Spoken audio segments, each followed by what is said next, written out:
Mr. Kubera, turn your business dreams into reality. Hello welcome to mister Kubera. నేను మీ KP Reddy, entrepreneur and business coach. Hi viewers, ఎలా ఉన్నారు? మన mister Kubera ఛానల్లో బిజినెస్కి సంబంధించి నాలెడ్జ్ ఇస్తూ ఉన్నాం. మీరు కానీ ఫస్ట్ టైం మన వీడియోని చూస్తూ ఉంటే వెంటనే మన ఛానల్ను సబ్స్క్రైబ్ చేయండి. ఈరోజు ప్రతి స్మాల్ స్కేల్ ఇండస్ట్రీ వాళ్ళు తెలుసుకోవాల్సిన ఒక సీక్రెట్ గురించి, మార్కెటింగ్ సీక్రెట్, సేల్స్ సీక్రెట్ గురించి మనం డిస్కస్ చేద్దాం. అదే కన్జ్యూమర్ బిహేవియర్. ప్రతి ఒక్కటి కూడా మనం ప్రోడక్ట్ డిజైన్ చేయబోయే ముందు ప్రైసు, ప్రొడక్టు, ప్రమోషను, ప్లేస్, ఈ 4 కన్నా చాలా ఇంపార్టెంట్ అయిందే కన్జ్యూమర్ బిహేవియర్. కన్జ్యూమర్ బిహేవియర్ అంటే ఎవరైతే ప్రోడక్ట్ని పర్చేజ్ చేయబోతా ఉన్నారో వాళ్ళ యొక్క ఆలోచన విధానం ఎలా ఉంది, వాళ్ళు ఎలాంటి ప్రోడక్ట్ కావాలనుకుంటున్నారు, వాళ్ళ యొక్క ఇన్కమ్ ఎంత, వాళ్ళు సోషల్గా ఎలా ఆలోచిస్తూ ఉన్నారు, వాళ్ళ యాటిట్యూడ్ ఎలా ఉంది, ఇలా వాళ్ళ యొక్క ఆలోచన విధానాన్ని బట్టి ముఖ్యంగా అనేక ఫ్యాక్టర్స్ కన్జ్యూమర్ బిహేవియర్ని ఇన్ఫ్లుయెన్స్ చేస్తాయి. ముఖ్యంగా మనం 3 ఫ్యాక్టర్స్ మనకి బిజినెస్లో ఉపయోగపడేవి ఈరోజు డిస్కస్ చేద్దాం. Number 1, psychological factors. Psychological factors అంటే ముఖ్యంగా ఒక మనిషి యొక్క ఇదివరకు వాళ్ళ ఎక్స్పీరియన్స్ని బట్టి, వాళ్ళ నమ్మకాన్ని బట్టి, వాళ్ళ యాటిట్యూడ్ని బట్టి ఒక కన్జ్యూమర్ ప్రోడక్ట్ ఎవరైతే పర్చేజ్ చేయాలనుకుంటున్నారో అతని యొక్క సైకాలజీ ఎలా ఉంది, చాలా ఈజీగా అర్థం అవడానికి నేను నా బిజినెస్లోంచి ఒక ఎగ్జాంపుల్ తీసుకుని మీకు చెప్తాను. మా ప్రోడక్ట్లో ఏంటంటే ముఖ్యంగా టాకోస్లో ఇది స్నాక్స్ బ్రాండ్. అది కూడా ముఖ్యంగా పిల్లలకు ఒక 5 సంవత్సరాల నుంచి 15 సంవత్సరాల లోపు పిల్లలు ఎవరైతే ఉన్నారో వాళ్ళ గురించి మేము ఎక్కువగా ప్రోడక్ట్ తయారు చేస్తూ ఉంటాం.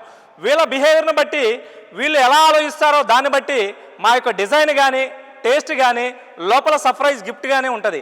ముఖ్యంగా ఈ 3 ఫ్యాక్టర్స్తో ఎలా మేము డిజైన్ చేస్తామంటే, ఫర్ ఎగ్జాంపుల్ మీరు ఇక్కడ చూడండి, దమ్ బిర్యానీ, లూడో, రింగ్స్, ఈ 3 డిజైన్స్ కానీ మీరు చూస్తే ఇక్కడ దమ్ బిర్యానీ అంటే పిల్లాడికి లోపల మక్కా రిలేటెడ్ మొక్కజొన్నతో తయారు చేసే చిన్న చిన్న బిర్యానీ లాగా ప్రోడక్ట్ ఉంటుందండి. దీన్ని వాళ్ళకి అట్రాక్ట్గా ఉండటానికి దమ్ బిర్యానీ అని పేరు పెట్టాం.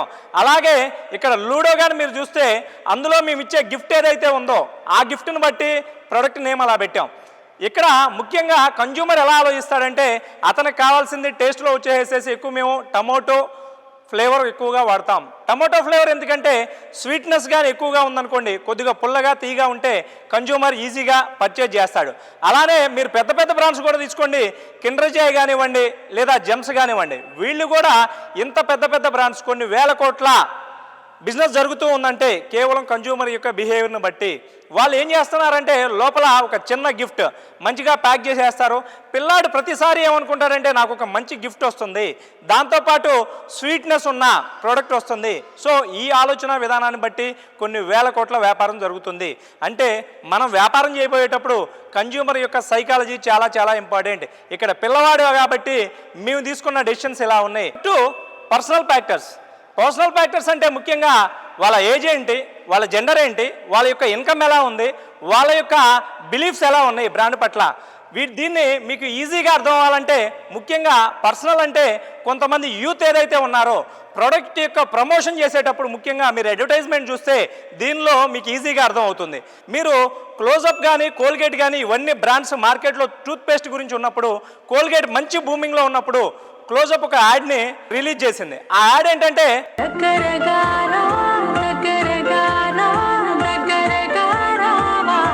ఈ యాడ్ ఎంత ఇన్ఫ్లుయెన్స్ చేసిందంటే ఇక్కడ కన్జ్యూమర్ ఏదైతే ఉన్నాడో ఆ టూత్పేస్ట్ను వాడటం వల్ల తను ఏం చేస్తున్నాడు, తన స్మైల్ ద్వారా తన యొక్క ఆత్మవిశ్వాసాన్ని వ్యక్తపరుస్తున్నాడు. ఈ ఎమోషన్ని చాలా క్లియర్గా ఈ అడ్వర్టైజ్మెంట్లో చూపించడం వల్ల చాలామంది క్లోజప్ ప్రోడక్ట్ పర్చేజ్ చేశారు. అలానే మీరు చూడండి, ఎక్కువగా థమ్సప్ యాడ్ కూడా చూస్తూ ఉంటాం. మనకి ఎక్కువగా మహేష్ బాబు అవ్వచ్చు లేదా విజయ్ దేవరకొండ అవ్వచ్చు, వాళ్ళు ఏం చేస్తారంటే ఆ బ్రాండ్ని చూపించేటప్పుడు ఖచ్చితంగా వాళ్ళ యొక్క ఇన్ఫ్లుయెన్స్ని చూపిస్తారు. సో అక్కడ ఉన్న విధానాన్ని ఎంత ఎమోషన్గా క్యాప్చర్ చేస్తున్నాం అనేది ఇక్కడ ఇంపార్టెంట్ అండి. నెక్స్ట్ 3వ ఫ్యాక్టర్ వచ్చేసేసి సోషల్ ఫ్యాక్టర్స్ అంటే ముఖ్యంగా మనం ఏం చేస్తూ ఉంటామంటే ప్రతిరోజు కూడా ఫేస్బుక్లో అవ్వచ్చు, లేకపోతే యూట్యూబ్లో అవ్వచ్చు, లేకపోతే ఇన్స్టాలో అవ్వచ్చు, రోజు అనేక రీల్స్ చూస్తూ ఉంటాం. మన ఫ్రెండ్స్ ఏం చేస్తున్నారు, మన ఫ్యామిలీ ఏం చేస్తూ ఉంది, సమాజంలో మనం ఇంటి పక్కన ఉన్న వ్యక్తి ఏం చేస్తూ ఉన్నాడు. ఫర్ ఎగ్జాంపుల్ మన ఇంటి పక్కన ఉన్న వ్యక్తి కానీ కారు పర్చేజ్ చేశాడంటే దానివల్ల వెంటనే నేను కూడా ఈ 1 మంత్లో లేకపోతే నెక్స్ట్ మంత్లో ఒక కారు కొనాలి. మన రిలేటివ్లో ఎవరో హౌస్ కొనారండి, ఖచ్చితంగా మనం ఇల్లు కొనాలి. అలానే ఇంకొక వ్యక్తి వచ్చేసి వెకేషన్కి వెళ్ళాడు, వెంటనే మనకి ఇంట్లో ఏమంటారంటే ఖచ్చితంగా మనం కూడా వెకేషన్కి వెళ్దామని చెప్పేసి ఇంట్లో వైఫ్ మిమ్మల్ని అడగటం జరిగింది. ఇవి ఎలా ఇన్ఫ్లుయెన్స్ చేస్తాయంటే సోషల్గా ప్రతిరోజు కూడా మనకి ఏదైతే సమాజంలో జరుగుతూ ఉందో ఎమోషన్ అండి. ప్రొడక్ట్ పర్చేజ్ చేయడం అనేది మనం లాజిక్ వల్ల పర్చేజ్ చేయం, ఓన్లీ ఎమోషన్ వల్లే పర్చేజ్ చేస్తాం. ఆ ఎమోషన్ ఎలా ఉంటుందంటే ఖచ్చితంగా పక్కవాడి దగ్గర ఉంది, మన దగ్గర లేదు, వాడు కొన్నాడు మనం కొనాలి, వెంటనే అది కార్ అవ్వచ్చు, హౌస్ అవ్వచ్చు, లేదా వెకేషన్కైనా వెళ్ళటం అవ్వచ్చు. కాబట్టి ఫ్రెండ్స్ మీరు గుర్తుపెట్టుకోండి, మీ వ్యాపారంలో ముఖ్యంగా మన స్మాల్ స్కేల్ ఇండస్ట్రీలో ఈ సీక్రెట్ చాలామంది మర్చిపోతున్నారు. మీరు ప్రొడక్ట్ తయారు చేయాలి అంటే ముఖ్యంగా ఫస్ట్ మీరు మీ ప్రొడక్ట్ పర్చేజ్ చేసే కన్జ్యూమర్ ఎవరైతే ఉన్నారో అతని సైకాలజీ మీద మీరు స్టడీ చేయండి, అతని పర్సనల్ ఫ్యాక్టర్స్ మీద మీరు స్టడీ చేయండి. దాన్ని బట్టి మీ ప్రోడక్ట్ని మీరు చేయండి. నేను నా బిజినెస్లో ఈ సైకాలజీ ఫ్యాక్టర్ వల్ల నేను ఉపయోగించి నేను సక్సెస్ అయ్యాను. మీరు కూడా ఖచ్చితంగా మీ బిజినెస్లో ఈ స్ట్రాటజీని ఉపయోగించండి, ఖచ్చితంగా సక్సెస్ అవుతారు.